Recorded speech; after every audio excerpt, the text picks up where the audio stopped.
хотя бы один раз сказавший «Ля иляха илляллах Мухаммаду Расулуллах, саллаллаху алейхи вассалям», имевший хотя бы самую маленькую частицу веры, получит заступничество посланника, саллаллаху алейхи вассалям, в день суда, когда снова и снова пророк, алейхиссаляту вассалям, будет просить Аллаха за умму.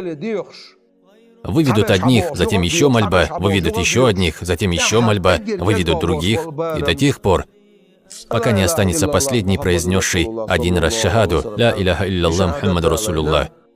Мы говорим о грешном человеке, который покинул мир этот, не выходя из уммы посланника Аллаха, алейхиссаляту вассалям, который не делал то, что выводит из уммы посланника Аллаха, алейхиссаляту вассалям. И этого человека от вечного огня ада, по милости Аллаха, спасет наш пророк, саллаллаху алейхи вассалям. Знаете ли вы, что пророк Мухаммад, саллаллаху алейхи вассалям, мало смеялся?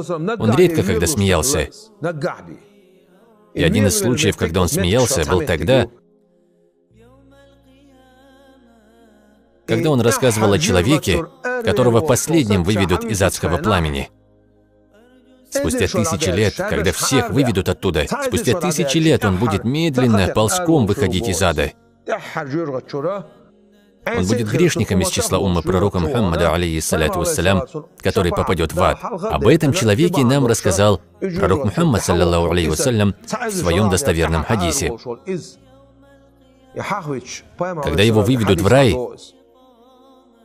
направят на него райские ручьи, напоят его из них, очистят от грехов и покажут ему его владение, райские дары и все, что ему причитается. Он от сильного удивления скажет: «О мой Господь, все это мои владения?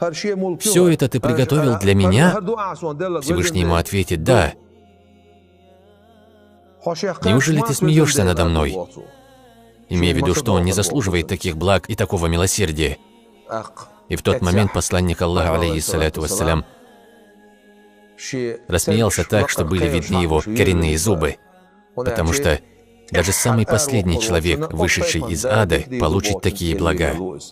По этой причине он и обрадовался. Когда Хасан аль-Басри слышал или читал этот хадис, он говорил: «Я надеюсь, что этим человеком окажусь я, который спустя 1000 лет ползком будет выходить из ада». Это же Хасан аль-Басри, да будет доволен им Аллах. Это же Хасан аль-Басри, который с криком падал в обморок при виде могилы. Когда он останавливался рядом с могилой, он падал в обморок. Ведь не говорит он, что хочет быть тем, кто попадет в ад, и не говорит он, что желает быть тем, кто выйдет из ада последним. Сказанное им означает, что желает он оказаться умершим, будучи мусульманином, чтобы умер он, продолжая свидетельствовать единственность Аллаха и правдивость пророка Мухаммада, саллаллаху алейхи вассалям. Пусть даже и последним выйдет он из ада. Посмотрите же на их богобоязненность.